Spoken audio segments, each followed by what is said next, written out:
नमस्कार आप सभी को, स्वागत है आपका हमारे इस प्लेटफ़ॉर्म पर। यूपीट्रिपलएससी उत्तर प्रदेश अधीनस्थ सेवा चयन आयोग के द्वारा 29 जून को आपकी परीक्षा करवाई जानी है जूनियर असिस्टेंट की। तो कई सारे कैंडिडेट्स हैं जिन्होंने अपील की है और ये वीडियो काफ़ी लंबा नहीं रहेगा, बस छोटी-सी अपील है आप लोगों से, अगर आप इसका पालन कर सकते हो तो ज़रूर करिए। दरअसल कई सारे बच्चों के मैसेज आए थे कि जो जूनियर असिस्टेंट की परीक्षा होनी है 5512 की, 5512 पोस्ट के लिए, उसमें कई सारे कैंडिडेट्स ऐसे भी हैं जो कहीं न कहीं सेलेक्ट हो चुके हैं। तो कहीं न कहीं सेलेक्ट हो चुके हैं, मैं इसके लिए तो नहीं बोलूँगा, लेकिन हाँ, जूनियर असिस्टेंट के लिए जो ग्रेड पे है, अगर उस ग्रेड पे से आप थोड़ा-सा भी ऊपर हैं और वहाँ पर जॉब कर रहे हैं, कोशिश करिए कि इन एग्ज़ाम्स को देने से बचें, है ना? एक छवि होती है कि जब हम परीक्षाएँ देते हैं, तो हमें लगता है कि हम और ज़्यादा से ज़्यादा एग्ज़ाम क्रैक करें और अपने दोस्तों को या फिर परिवार में ये दिखाएँ कि हमने ये भी क्रैक कर लिया। तो वहाँ आप मेरी राय ये है कि आप उन एग्ज़ाम्स को दें, मान लीजिए आपके पास 2000 ग्रेड पे की है।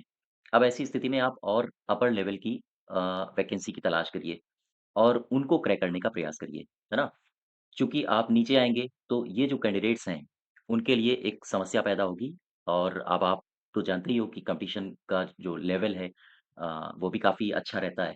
तो अगर आप कहीं न कहीं सेलेक्ट हो गए हैं, तो आप होशियार तो हैं ही, यानी आपकी मैथ भी अच्छी होगी, रीज़निंग भी अच्छी होगी, जीएस भी अच्छी होगी, हिंदी भी अच्छी होगी, इसी वजह से आप सेलेक्ट हुए हैं। तो आप अगर लोअर कैटेगरी के एग्ज़ाम में आएँगे, तो वहाँ भी क्रैक करेंगे, ठीक है? तो मेरी अपील ये है कि आप इन परीक्षाओं को देने से बचें, बाकी आपकी राय है।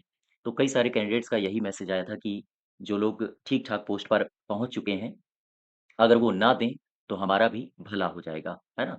तो अगर आप इस पोज़ीशन पर हैं कि किसी का भला कर सकते हो, तो ज़रूर करिए। तो बस यही छोटी-सी अपील थी और इसके अलावा मैं 2-3 जानकारियाँ जूनियर असिस्टेंट के लिए दे दूँ। जूनियर असिस्टेंट की अगर आप परीक्षा की तैयारी कर रहे हैं, तो 10 मॉक टेस्ट बिल्कुल फ्री में आपको हमारे एप्लीकेशन पर मिल जाएँगे, इनको आप अटेम्प्ट कर सकते हो। और अगर पीडीएफ को डाउनलोड करना हो, तो केडी50 कूपन कोड का इस्तेमाल कर सकते हो, ठीक है? इसके अलावा जो बैचेज़ हैं यूपीजी के और कंप्यूटर के, ये भी एप्लीकेशन में पड़े हुए हैं, आप चाहें तो इनको भी अवेल कर सकते हो। लेकिन जो अपील थी, इस पर आप अगर गौर कर सकते हो, तो ज़रूर करिएगा। धन्यवाद।